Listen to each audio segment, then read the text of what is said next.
Juan capítulo 7, versículo 15. ¿Lo tienen?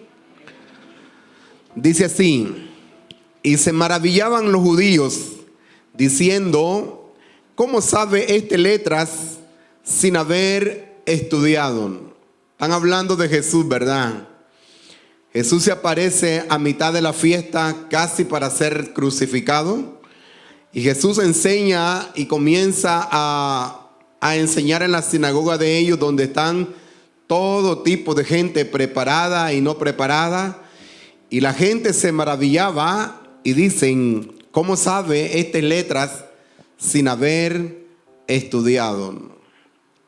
Ahora quiero que abramos Mateo capítulo 23, donde quiero que meditemos en esta mañana. Jesús no fue enseñado a los pies del gran Gamaliel como Pablo. Jesús no fue estudiado, la misma Biblia lo dice, ¿verdad? En ninguna parte de la Biblia refuta lo que estos dicen. Pero miren qué tremendo, la gente se maravillaba de la doctrina de Jesús. La gente se asustaba de la forma en que hablaba Jesús. Todo lo que él decía en el corazón de la gente impactaban. Y vamos a ver, ¿verdad?, entre este hombre llamado Jesús, que sus palabras impactaban contra lo que en el tiempo de Jesús se miraban. Mateo 23, versículo 1. El tema se llama: lo que otros hagan no debe de afectar mi entrada al reino. Lo que otros hagan no debe de afectar mi entrada al reino. ¿Oyó? Guárdelo en su cabeza. Probablemente no se acuerde de todo el mensaje, pero por lo menos que se le quede que lo que otros hagan no afecte su entrada al reino. Comencemos. Entonces habló Jesús a la gente y a sus discípulos, diciendo: en la cátedra de Moisés se sientan los escribas y fariseos, o sea, la gente que recibía enseñanza. Así que todo lo que os digan que guardéis, guardadlo y hacedlo, mas no hagáis conforme a sus obras, porque dicen y no hacen. Oiga bien, aquí comienza lo contradictorio, ¿verdad?, entre personas que estudian mucho y practican menos o no practican nada. La Biblia dice que el que sabe hacer lo bueno y no lo hace, le es pecado. Nosotros tenemos la tendencia de saber mucho y hacer poco. Y Jesús fue un hombre que la Biblia dice que no estudió, pero si sus palabras llenaban el vacío que la gente tenía en el corazón. Las palabras de Jesús hacían que la gente anhelara a ese Dios todopoderoso. La gente anhelaba el reino de Dios. Pero Jesús se enfrenta con este tipo de gente religiosa que saben mucho, pero practican poco. Y Jesús les dice a la gente y a sus discípulos: en la cátedra de Moisés se sientan los escribas y los fariseos. Hay mucha gente ahorita, en este tiempo, ha habido una fiebre de levantar universidades teológicas, ¿verdad? Y todo mundo promueven la teología y cobran por enseñar la palabra de Dios. Eso no sé de dónde salió ni de cuándo lo inventaron, pero hay una fiebre por cobrar, por hacer que la gente aprenda la Biblia, pero de una forma secular, sin el Espíritu Santo de Dios. Y eso no es nuevo, ¿verdad? Jesús se enfrentó a este tipo de gente muy estudiada, hablaban muchas cosas, pero no surtían efecto ni en la vida de ellos, ni en la vida de la gente. Por eso Jesús miraba a la gente y dijo que eran como ovejas que no tenían pastor. O sea, eran gente que no tenían quien las dirigiera, quien la llevara al redil del Señor. Pero dice el versículo 3: así que todo lo que os digan que guardéis, guardadlo y hacedlo. O sea, el valor de la palabra no se va a quitar, ¿verdad? Ellos hablan un texto bíblico. Aunque hagan otras cosas, el Señor nos manda a nosotros que aunque ellos no hagan lo que predican, nosotros tenemos que hacerlo y practicarlo y guardarlo. Porque dice la palabra, mas no hagáis conforme a sus obras, porque dicen y no hacen. Este es el cuidado que nosotros debemos de tener, porque podemos saber mucho y podemos hacer poco, y la gente normalmente aprende de lo que la gente ve. La palabra dice que nosotros somos cartas leídas. Casi nadie lee la Biblia, pero todo mundo se fija en cómo usted practica lo que usted dice que es, lo que yo digo que soy. Yo como pastor, ¿verdad? La gente mira cómo me comporto y en base a cómo me comporto, ellos también sacan conclusiones de la palabra o de la vida. Por esa razón Jesús les dice a la gente y a sus discípulos, me gusta esta separación. A la gente dice y a los discípulos que ellos escuchan, que guarden y hagan lo que dicen ellos, pero no lo que ellos hacen. O sea, no te puede afectar lo que otros hacen para la entrada al reino de los cielos. Versículo 4. Porque atan cargas pesadas y difíciles de llevar y las ponen sobre los hombros de los hombres, pero ellos ni con un dedo quieren moverlas. Este tipo de liderazgo, este tipo de religiosidad es el que es terrible, es una carga para las personas.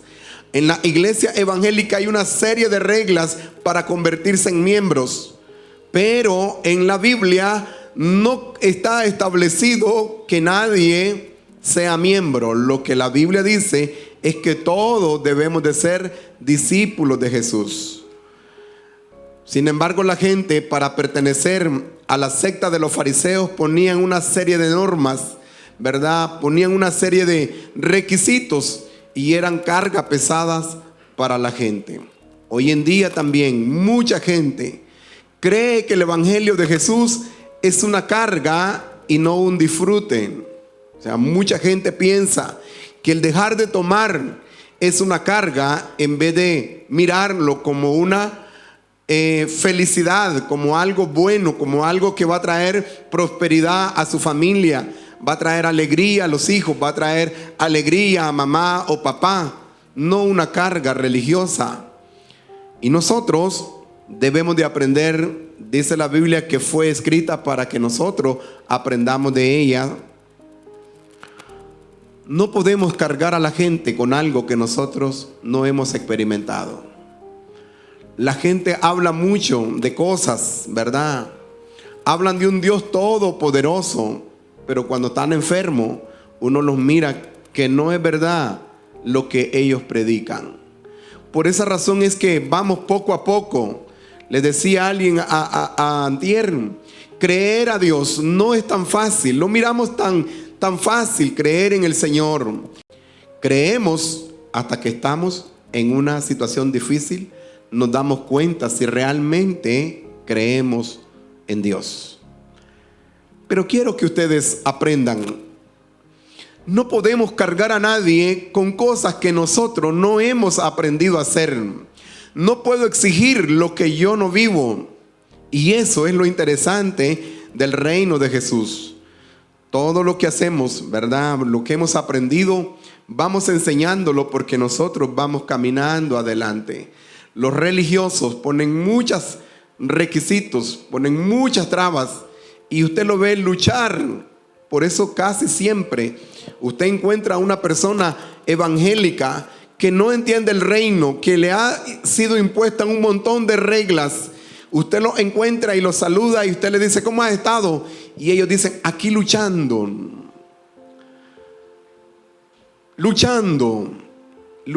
para ser evangélicos, luchando para no beber, luchando para no irse a una fiesta, luchando para no ir a la droga, luchando para no ir a fornicación, luchando para no cometer adulterio. Ese tipo de mentalidad es la que Jesús quería borrar en el pueblo. El reino de Dios, cuando usted lo entiende, se da cuenta que la norma de Dios no es para mal, es para bien de usted. Versículo 5. Antes dice, hacen todas sus obras para ser vistos por los hombres, pues ensanchan su filacteria y extienden los flecos de sus mantos. No debemos de caer, ¿verdad?, en esto nosotros. Este tipo de gente, los fariseos y los escribas, les gustaba que la gente los viera como grandes hombres de Dios, como grandes maestros. Pero Jesús le dice a la gente que no es necesario, ¿verdad? No es necesario quererse exhibir para poder mostrar que Dios realmente te está bendiciendo la vida y te está cambiando interiormente. La filacteria eran tipo de cosas que ellos llevan acá, ¿verdad? O en las manos donde van pasajes de la Escritura para acordarse de Dios. Versículo 6. Y aman los primeros asientos en las cenas y las primeras sillas en las sinagogas. Este tipo de gente religiosa le gusta que usted le dé un honor, ¿verdad? Si usted los invita y no los pasaba adelante, ellos tenían problemas, o usted tenía problemas con ellos. A ellos les gustaba que le dieran ese lugar de honor. Pero en el reino de Dios las cosas son distintas. Mira el versículo 8 lo que dice. Versículo 7, ¿verdad? Y las salutaciones en la plaza y que los hombres lo llamen rabí. O sea, a ellos les gustaba que la gente les mencionara su título en el público, ¿verdad? Que les dijeran maestro, maestro. Eso les agradaba a ellos. Pero miren lo contrario del reino de Jesús. Pero vosotros no queráis que os llamen rabí, porque uno es vuestro maestro, el Cristo, y todos vosotros sois hermanos. O sea, todos los que estamos aquí somos iguales, somos hermanos, ¿verdad? Usted tiene un hermano que es ingeniero y no le dice ingeniero, no, le dice su nombre porque es hermano. No le anda diciendo doctor, vení. No le menciona su título, no porque no tenga importancia, sino porque la confianza y el hecho de ser hermano, nos miramos iguales, aunque él tenga muchos títulos, iguales en el reino de Dios. No importa el título que usted tenga, nosotros somos hermanos. Amén. Entonces, cuando usted llame a alguien, llámelo por su nombre, ¿verdad? Porque somos hermanos. No se vaya a molestar porque aquí en la iglesia no le dicen ingeniero, porque no le dicen doctor, porque no le dicen, ¿qué otro? Licenciado. Solo si está sin trabajo, pues anuncia que es licenciado, ¿verdad? Que lo licenciaron y necesita trabajar. Todos somos iguales. ¿Oyeron? Ese es algo que me gusta del reino. De hecho, yo entraba a iglesias antes y no me gustaba cuando hacían demasiada anuncio a títulos personales, porque en el reino de Dios la Biblia enseña que no debe de haber diferencia entre uno y otra persona. Amén. Versículo 10. No, ni seáis llamados maestros, porque uno es vuestro maestro, el Cristo. No importa qué tanto sepa de la palabra, que nunca te entre el orgullo o el querer que la gente te reconozca algo, ¿verdad? Cuando la Biblia dice que nuestro maestro es único y es Cristo. No hemos llegado a la medida de la plenitud de Cristo. Vamos caminando para llegar a ser discípulos de Jesús. Y dice la Biblia que vamos escalando hasta que todos lleguemos a la plenitud del Hijo de Dios. Y mire por qué dice el versículo 11. Esto es lo difícil, ¿verdad? Que la gente le cuesta entender. Porque en el mundo es al revés. Dice, el que es el mayor de vosotros, sea vuestro siervo. Si usted anhela que Dios lo levante, que Dios le enseñe la palabra, Dios lo mira desde ahorita, cuando usted todavía no aprende nada, cuando todavía no sabe mucho. ¿Qué tan humilde es usted para dejarse enseñar? ¿Qué tan humilde es para aceptar un error cuando alguien lo corrija en cualquier tipo de circunstancia? Porque no es solamente que te corrijan en la parte espiritual. La persona humilde se deja corregir en todo el sentido de la palabra. De repente podemos hablar una palabra mal y alguien nos corrige. Y nosotros tenemos que ser personas que aceptemos que alguien nos corrija. Cuando yo recién me casé, venía del campo. Y las cosas del campo se quedan penetradas en uno, no muy fácil se van, ¿verdad? Y yo decía, le dije un día, andaba con mi hijo pequeño y le dije, pepená eso. Y mi esposa me dijo, amor, me dice, calladito ella, porque estábamos en un estadio, no se dice pepená, se dice recoger. Y le dije, lo mismo es, le dije yo, pepenar que recoger es lo mismo. Y no es lo mismo yo. Ese español me lo habían enseñado allá a mí. Solo que yo no quería ser humilde y reconocer que mi vocabulario tenía que mejorar. Por eso la Biblia dice, mire lo que dice el siguiente versículo. Dice, porque el que se humilla, el que se enaltece, será humillado. Y el que se humilla, será enaltecido. Mi esposa me lo estaba diciendo con todo el amor del mundo. Y qué horrible cuando te azarean en público, otro que no es nada ni lo dice con amor. Y uno dice, mejor hubiera aprendido cuando me lo dijeron tranquilo, con amor. Si usted aprende a ser humilde, se va a evitar azariones en público. ¿Oyó? Dele la mano al que está a la par y dígale, aprendamos a ser humildes. Que no nos azareen en público, díganle. Jesús dice, porque el que se enaltece será humillado y el que se humilla será enaltecido. Muchas veces usted va a tener que aprender a quedar callado, aun cuando usted sepa mucho. Porque hay gente, ¿verdad?, que dice que sabe. Entonces uno tiene que tener cuidado. Si él dice explíqueme, entonces explicamos. Pero si me dice que ya sabe, entonces yo me quedo callado. Usted se puede quedar callado porque de toda forma ya sabe. Mire lo que es no ser humilde. Empezábamos a trabajar en oficinas, ¿verdad? Un amigo mío y yo, y nos mandan a facturar ganado.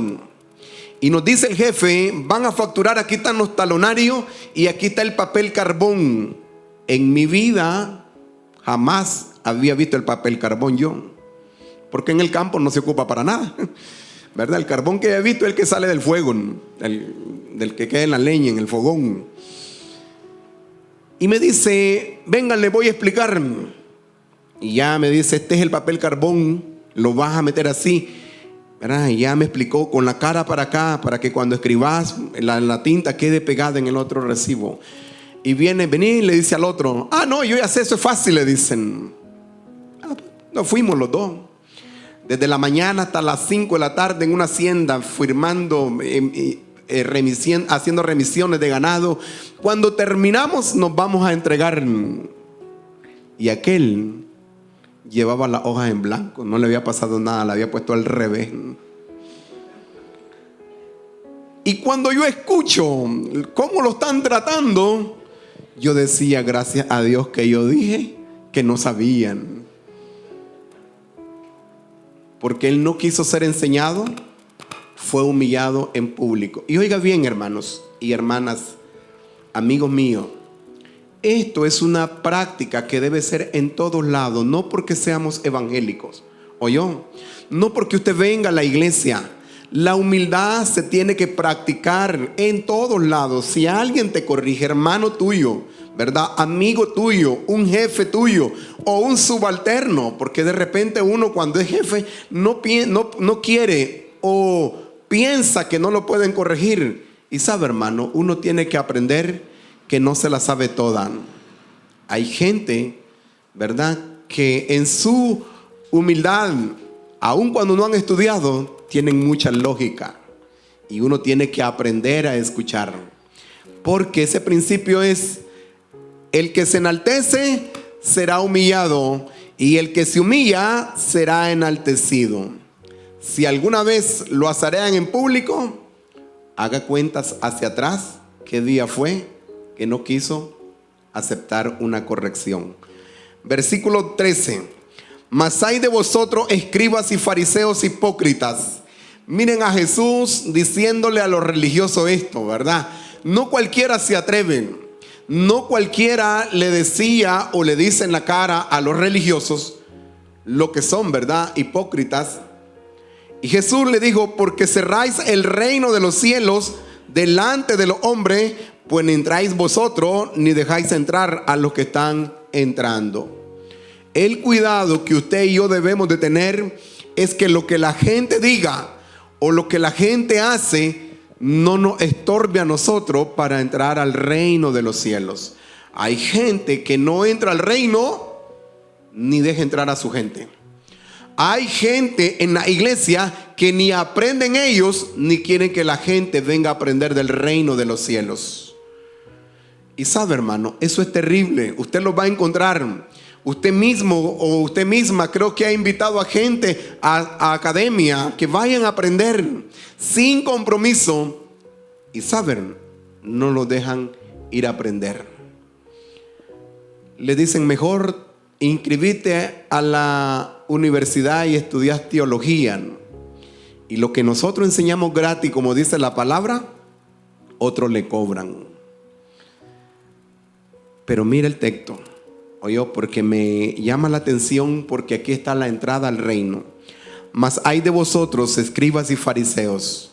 Este tipo de gente religiosa con mucha cátedra, con mucha enseñanza universitaria, ¿verdad? Teológica. Pueden saber de muchas cosas, pero son las personas que estorban que el reino de los cielos entre en la gente, o que la gente entre al reino de los cielos. Me decía Joel, ¿verdad?, mi sobrino, que su abuelito le estaba preguntando, ¿verdad?, por su esposa, y me dice: anda visitando a su abuelo. Y su abuelo dice que aceptó en una pasada que hicieron unos cristianos. Y aceptó y nada más. Y ahí nomás él comenzó a predicar. Pero dice Joel, ¿verdad?, que su abuelo, dice, le cuenta, el abuelo de la esposa de él, le cuenta que él andaba predicando y todavía fumaban. ¿Verdad? Y le digo yo, seguro después de la predicación se tiraba su... Pero ¿sabe una cosa? Lo hacía inocente, porque nadie le había enseñado.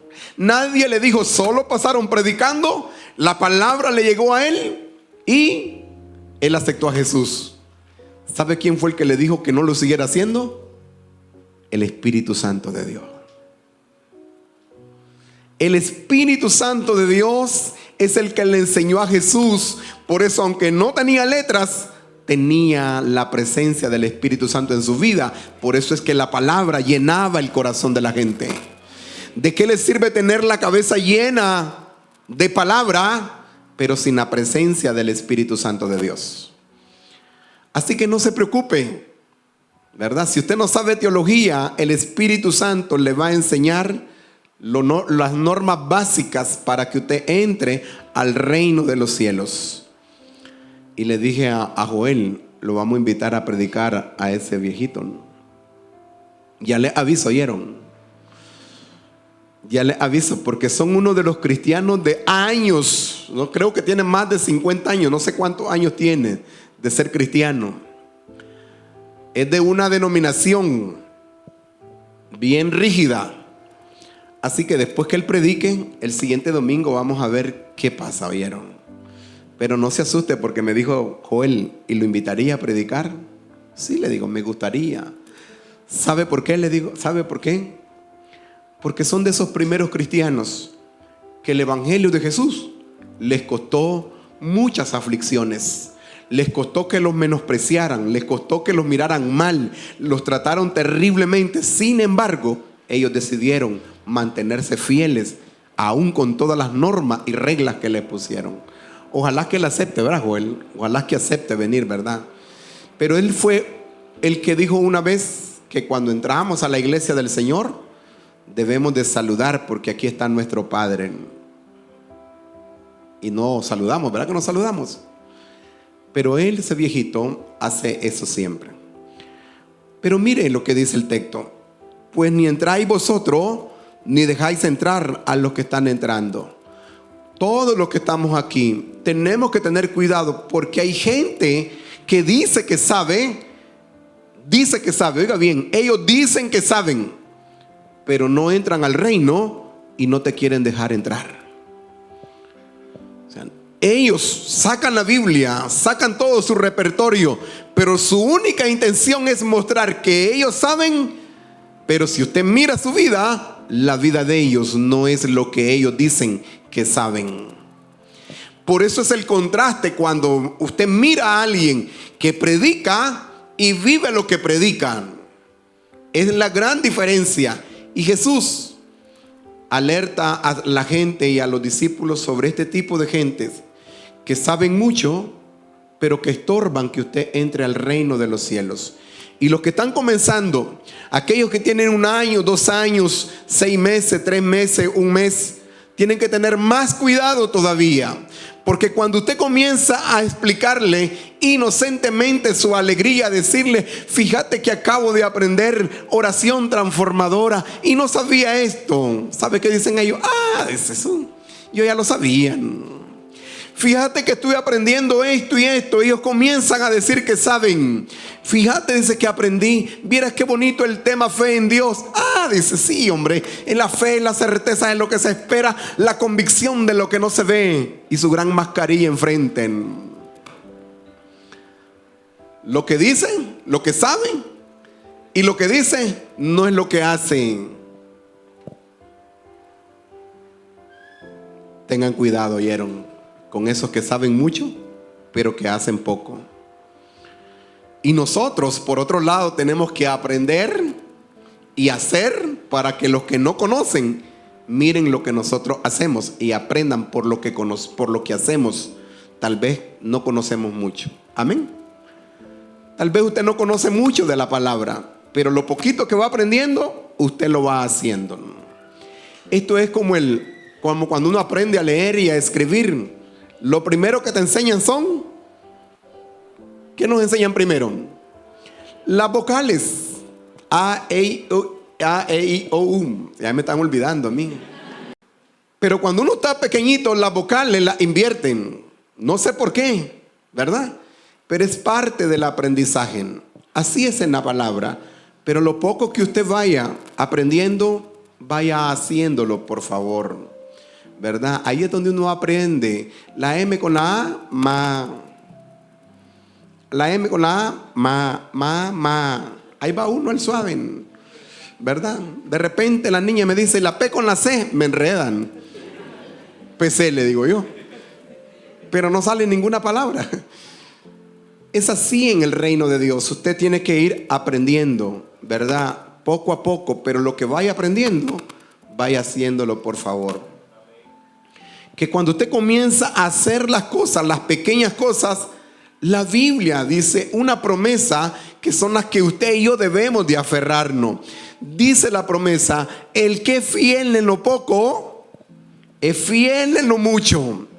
Y el que es fiel en lo ajeno, Dios lo pondrá en lo propio o verdadero. O sea, cuando usted se esfuerza en hacer lo poco que sabe, Dios también va a ir formándolo también hasta que usted llegue a la plenitud de Cristo. Versículo 14. Ay de vosotros, escribas y fariseos hipócritas. ¿Sabe por qué hay? Porque alguien puede saber mucho, pero si no lo hace, se va a ir al infierno igual que una persona que no sabe nada. No es lo que sepamos, es lo que practicamos, lo que cuenta en el reino de Dios. ¿Oyó? No es lo que sabemos, es lo que practicamos. Ay de vosotros, escribas y fariseos hipócritas, porque devoráis las casas de las viudas y como pretexto hacéis largas oraciones, por esto recibiréis mayor condenación. Usted lo ve esto ahora, ¿verdad? La gente promueve cuántos van a sembrar. Todos los días 1000 pasen, todos los días 500 pasen, y comienzan a esquilmar a la gente, a estafar a la gente desde el altar. Y luego, ¿sabe qué hacen? Ahora vamos a orar para que esa semilla que usted sembró le genere el 100%. Y comienzan a orar a gritos partidos, y la gente cree que están bajando los ángeles para llenarle la bolsa a la gente. Eso es lo que dice la palabra. Nada más que en aquel tiempo, ¿verdad? Con este tiempo moderno se parecen, ¿verdad? Imagínense, estos tipos agarraban a las pobres viudas, ¿verdad? Las consolaban, les sacaban la plata y después le decían: ahora voy a orar por vos. Esto cambia, ¿verdad? Por eso es que en este caminar del reino de Dios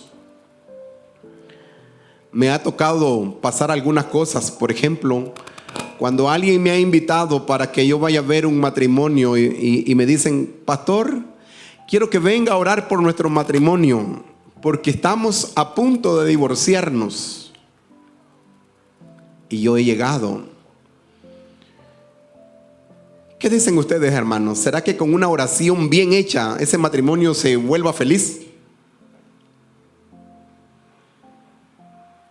Difícil, ¿verdad? Ni que ore todo el día, ni que lo unja con aceite, ni que se lo dé a tomar, nada. No, yo he ido al matrimonio y le he dicho: hablemos, ¿cuál es el problema de ustedes? ¿Por qué pelean?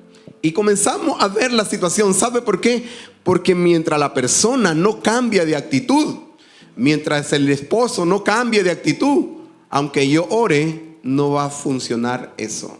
Sin embargo, los religiosos: venga para acá, hermano, vamos a reprender ese espíritu de contienda, y comienzan a ungirlo, y fuera espíritu de contienda, fuera espíritu de pleito. Y ya los hermanos creen que ya mañana no van a pelear. Y se vuelve a levantar tarde el hermano y no hace comida, otro pleito, otra oración. El marido no lleva real a la casa, otro pleito. Si fuera con oraciones que se compone un matrimonio,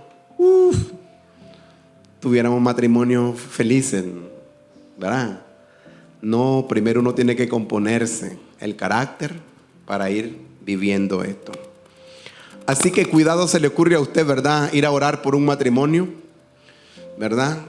Y después pedir un gran plato de comida. Hermana, déme comer y después voy a orar por usted. Ay de vosotros, una sopa. Ay de vosotros, escribas y fariseos hipócritas, porque recorréis mar y tierra. Oiga bien esta palabra. Siempre me ha llamado la atención y es lo que me ha hecho ir cambiando mi vida para tratar de ser ejemplo de la gente que me conoce, de la gente que viene a esta iglesia. Y dice así: ay de vosotros, escribas y fariseos hipócritas, porque recorréis mar y tierra para ser un prosélito. O sea, un prosélito es alguien que viene detrás o que lo conquistamos para que se haga discípulo. Y una vez hecho, le hacéis 2 veces más hijo del infierno que vosotros. Oiga bien las palabras que Jesús le dijo a los fariseos. Ellos andaban visitando a la gente, andaban tratando de conquistar para su secta farisea, para que fueran a su iglesia. Y luego que lo llevaban, lo hacían más hijo del infierno que ellos mismos. Si nosotros, el pueblo cristiano, echáramos a andar esta palabra, tendríamos cuidado nosotros de lo que nosotros hacemos. Por esa razón es que usted ve que en la iglesia no tenemos la práctica de andar evangelizando así por así, ¿verdad? Estamos levantando células, pero estamos tratando de que quien se levante en una célula esté seguro que puede morir por la causa de Cristo. Y miren, de nada sirve irse a ganar a alguien allá afuera que no conoce el reino. Usted se lo trae a la iglesia y luego estando aquí, él mira que lo que nosotros hacemos no corresponde con lo que la Biblia enseña. Por eso, si usted va a invitar a alguien, a un amigo, a un familiar, sepa que es una gran responsabilidad para usted. Por eso siempre yo recomiendo, primero compongámonos nosotros, ¿verdad? Usted no viene su esposa, ahí déjela, primero compóngase usted. Cuando ella lo mire compuesto, va a decir, voy a ir a ver dónde están transformando a mi esposo. Cuando el esposo mire que la esposa está cambiando, está siendo diferente, le va a llamar la atención. Pero nosotros, la tendencia es querer traerlo sin antes nosotros habernos compuesto. Y viene la gente, o escucha la palabra, escucha la academia y empieza a decir, bueno, pero este también recibe la academia y no hace lo que dicen. Entonces tenemos que tener cuidado. ¿Saben ustedes, hermanos, que es más daño traer a alguien del mundo, traerlo a la iglesia y que él no vea que realmente vale la pena estar en este lugar? Es un daño. ¿Sabe por qué? Porque luego él se va. ¿Y sabe qué hace? No quiere saber nada del evangelio. No quiere saber nada de pastores. No quiere saber nada de líderes. ¿Sabe a dónde lo dañaron? No fue allá afuera. Lo dañaron acá adentro. Por eso es que cuando usted va a traer a alguien, usted tiene una responsabilidad. Los evangelistas que Dios va a traer, ¿verdad?, que Dios tiene en este lugar y que Dios los va a usar, esa es la gran diferencia con la visión al modelo de Jesús. El evangelista va a ir a estar allá afuera, predicar en todos lados y decirles, vayan a la iglesia Sendero de Amor. Ahí les vamos a enseñar la palabra de Dios tal como ella es, sin ocultarle nada de la verdad, para que la persona pueda decidir si quiere entrar al reino o no quiere entrar. Pero no dañar a la gente por nuestro mal testimonio. ¿Oyó? Dele la mano al que está a la par y dígale, no dé mal testimonio, por favor.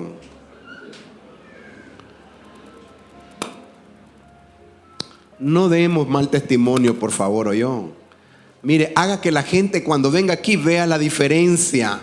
Que cuando usted esté en su casa, la gente vea la diferencia. La vida suya haga la diferencia. Y va a ver cómo vamos a ganarnos este Li para el Señor. Sabe, yo no pienso en una iglesia, yo pienso en un pueblo en este Li. Y poco a poco hay 100 y pico de familias o 200 familias acá. Pero poco a poco vamos a ir conquistando la ciudad de Estelí, de tal forma que vamos a ser un pueblo en medio del pueblo de Estelí. Sigamos para adelante hasta la capital, que es Managua. Y digo Managua no por ustedes, oyeron, sino por los que van a ver en YouTube. 16. Hay de vosotros, guías ciegos, que decís, si alguno jura por el templo, no es nada, pero si alguno jura por el oro del templo, es deudor. Insensatos y ciegos, porque ¿cuál es mayor, el oro o el templo que santifica al oro? También decís, si alguno jura por el altar, no es nada, pero si alguno jura por la ofrenda que está sobre el altar, es deudor. Si usted mira, ellos le ponían mucha mente al dinero. Se parece al día de hoy, ¿verdad? Se parece al día de hoy. Un día le dije a alguien que me pidió un consejo, le dije, anda a la iglesia tuya, le digo, volvé a hacer un pacto con el Señor, volvé a diezmar. Y se fue el hermano y habló con su pastor. ¿Y sabe qué le dijo el pastor? Sí, voy a orar con vos, vamos a hacer un nuevo pacto, pero lo que debes tenés que traerlo. O sea, le cobró el pasado. Y cuando llegó y me dijo, le dije, no vayas de nuevo a esa iglesia. Nunca invito a nadie de otra iglesia, venite acá, le digo yo.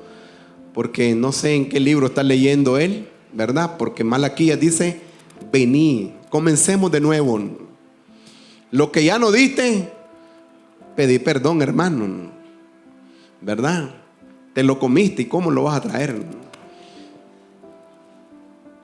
Versículo 19. Necios y ciegos, porque ¿cuál es mayor, la ofrenda o el altar que santifica la ofrenda? Pues el que jura por el altar, jura por él y por todo lo que está sobre él. Y el que jura por el templo, jura por él y por el que lo habita. O sea, este templo, hermano, esta casa, por esa es la razón que nunca en este lugar donde está la presencia de Dios, no solamente en este templo, ¿verdad?, sino donde quiera que esté la presencia de Dios, en cualquier templo, en cualquier lugar del mundo, que esté la presencia de Dios, sí, no la religión, que esté la presencia de Dios, difícilmente o nunca te vas a contagiar de nada en la iglesia. No, el que trajo su gripe se la lleva de nuevo si no se sana, pero no te vas a contagiar porque otro trajo gripe, ¿verdad? El que trajo todo se la lleva de nuevo si no se sana, pero no te va a contagiar.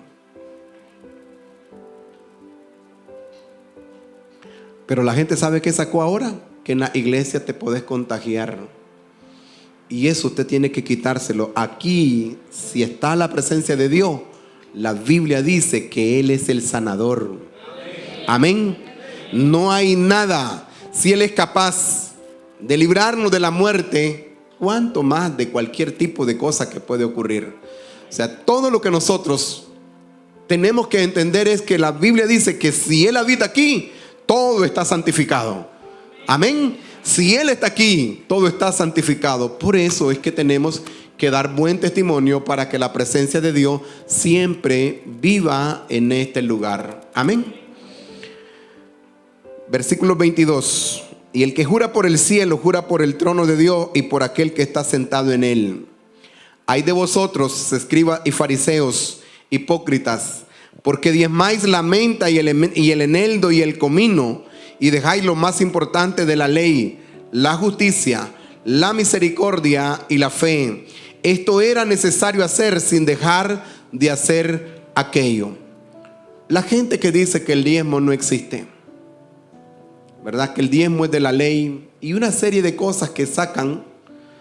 Si yo no lo hubiese vivido, si yo no lo hubiese experimentado como discípulo del Señor, ahora como pastor de la iglesia, porque antes lo experimenté no como pastor, o sea, no predico esto como pastor, sino que lo experimenté siendo un discípulo, entregando mi diezmo todavía de una forma incorrecta, pero aún así Dios lo tomó en cuenta, porque me pasaba lo del que fumaba todavía, pero lo hacía inconscientemente. Porque yo agarraba mi dinero y me iba directamente al pastor y le decía, mire pastor, aquí está mi diezmo. Y él venía y me decía, voy a orar por vos. Y yo pensaba que cuando él estaba orando me estaba abriendo la ventana de los cielos. Cuando vine al reino me di cuenta que la Biblia dice traer los diezmos y la ofrenda al alfolí. Y ahí ya nadie ora por mí, ¿verdad? Ya es un asunto entre Dios y yo, mi fe en Él. Todo cambia. Amén. Entonces dice, bueno, o sea, esta gente diezmaba, ¿verdad? Dejaba el eneldo, la menta y el comino, pero eran injustos, no tenían misericordia y no creían en Dios. Y dice Jesús, bueno hacerlo uno sin dejar de hacerlo otro. Quiero decirle algo importante en esta experiencia que yo he tenido. Probablemente yo no era el buen cristiano que Dios quería que yo fuera, pero yo aprendí que el honrar a Dios me traía bendición financiera y salud a mi casa y a mi hogar. El honrar a Dios con mi diezmo y mis ofrendas siempre me trajo salud, me trajo protección y Dios bendijo la parte financiera de mi vida. Pero o sea, no es que alguien, no porque no esté bien, no pueda diezmar. ¿Cómo no? Saben, lo que yo he visto y he experimentado, cuando usted no diezma a Dios, usted deja la puerta abierta para que el enemigo le robe precisamente la bendición de Dios. ¿Cómo te la roba? Con una enfermedad. Basta que usted se enferme y usted comienza a pagar medicamentos, a pagar médicos, ¿verdad? Por eso es que están las dos cosas: o venimos a Jesús o están los médicos. Las dos cosas están allí para nosotros. Depende usted lo que usted haga. Pero sabe, hermano, la justicia, la misericordia y la fe ya es otro nivel que te trae, ¿verdad? Por ejemplo, yo puedo dar diezmo, puedo ofrendar, pero si no tengo la fe, igual me voy a correr, igual voy a tener miedo a la enfermedad, igual voy a vivir angustiado, voy a vivir en zozobra por lo que está ocurriendo en el mundo. Entonces necesito honrar a mi Dios, pero necesito saber que mi Dios es real para poner toda mi confianza en Él, toda mi fe en Él. Amén. Las dos cosas entonces tienen que ir juntas, ¿verdad? Mi fe, la justicia, la misericordia y también mis diezmos y mis ofrendas. Versículo 24. Guías ciegos, que coláis el mosquito y tragáis el camello. Hay gente que se fija en los pequeños detalles, se fija en el defecto y no se fija en las grandes virtudes. Hay gente que te critica por una tontería, ¿verdad? Son de los que se tragan en el camello y le hacen al mosquito.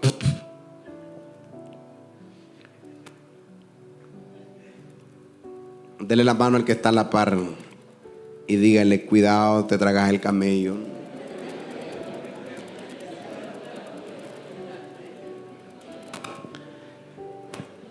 Mire lo que es: guía ciego, que coláis el mosquito y tragáis el camello. Gente que se fija en detalles, ¿verdad? Por eso le decía a alguien yo: pecaste y la gente se dio cuenta, te afligís. Pero hay un montón de gente que pecamos y nadie se dio cuenta, ¿verdad? Y no nos sentimos avergonzados solo porque nadie se dio cuenta. Y nosotros tenemos que aprender, hermanos, a saber que en este caminar vamos siendo formados poco a poco. No todos tienen el nivel que tengo yo, ni yo tengo el nivel que tienen otros, ni otros tienen el nivel que tiene usted. Poco a poco vamos aprendiendo, pero en la medida que yo voy dando el paso, voy enseñándole a otros dónde es que tiene que pisar para que no tropiece también. No nos volvamos gente juzgadora, ¿oyó? No se ponga con cosas que se pueden superar cuando hay cosas más grandes. Por ejemplo, le voy a decir algo: tener un pleito matrimonial es más grande que a lo mejor que yo no lo salude, que a lo mejor un hermano probablemente, qué sé yo, hizo algo incorrecto o se enojó. Se enojó y usted miró que se enojó y habló algo mal, con mala crianza, y usted dice: mira a ese hermano, y se fija tal vez en eso y tal vez se está tragando el camello. Imagine clase de comparación eso, es un camello así, mire, yo me monté en ese camello 3 metros de alto. Entonces, versículo 25: hay de vosotros, escribas y fariseos hipócritas. Hermanos, tenemos que evitar volvernos religiosos, ¿oyeron? Hay de vosotros, escribas y fariseos hipócritas, porque limpiáis lo de fuera del vaso y del plato, pero por dentro estáis llenos de robo y de injusticia. No podemos ser evangélicos de apariencia, ¿oyó? No puedo ser un pastor de apariencia. La Biblia dice que este tipo de gente se mostraban por encima buena gente, pero por dentro tenían iniquidades. Mire lo que dice el versículo 25: limpian lo de afuera del vaso y del plato, pero por dentro están llenos de robo y de injusticia. Tenemos que aprender: en el reino de Dios no es por encima lo que cuenta, sino que lo de encima es producto de lo que viene adentro. Por eso es que Jesús dijo que cuando el Espíritu Santo entra en alguien, de su interior corren ríos de agua viva. A ese señor, a ese pastor, le enseñó el Espíritu Santo y él lo dejó lo que se miraba por fuera. Igual es en esto. Usted tiene que tener cuidado, yo tengo que tener cuidado de no caer en apariencia, de no mostrar, ¿verdad? La gente me mira con una Biblia, me mira de saco y corbata y dicen, qué tremendo predicador es, qué tremendo pastor. Pero es solamente por encima. Ese es el cuidado que debemos de tener, ¿oyó? Versículo 27.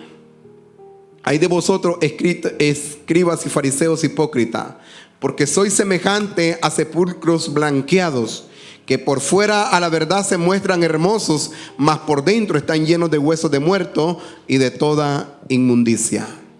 La apariencia, hermano, es un engaño y es peligroso. ¿Sabe por qué? Porque cuando usted se acostumbra a aparentar, el Espíritu Santo comienza también a irse de su vida.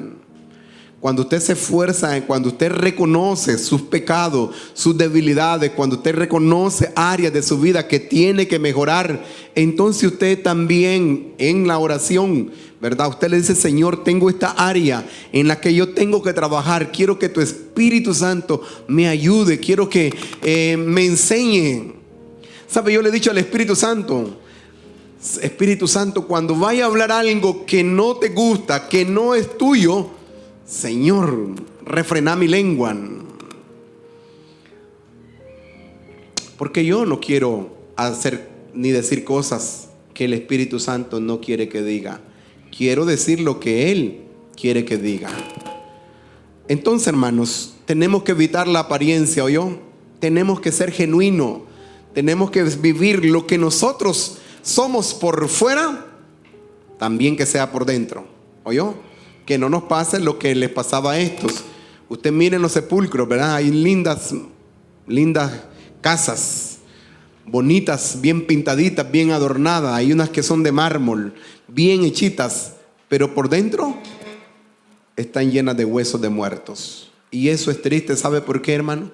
Porque usted puede acostumbrarse a venir a la iglesia, pero tal vez por dentro usted anda necesitando que Dios haga algo en su vida personal. Y es mejor mostrar, decir, Señor, yo necesito. No puedo ser, no soy todavía ese tipo de persona, pero no quiero mostrar lo que yo no soy. ¿Se acuerdan que dijimos que el que se enaltece será humillado? Y el que se humilla será enaltecido. Es mejor decir, hermano, necesito realmente. Estoy trabajando en mis áreas, pero no aparentar lo que no somos. Quiero terminar. Versículo 28. Así también vosotros, por fuera a la verdad, os mostráis justos a los hombres, pero por dentro está lleno de hipocresía e iniquidad. Eso, ¿verdad? Es un cuidado que nosotros debemos de tener. Póngase de pie.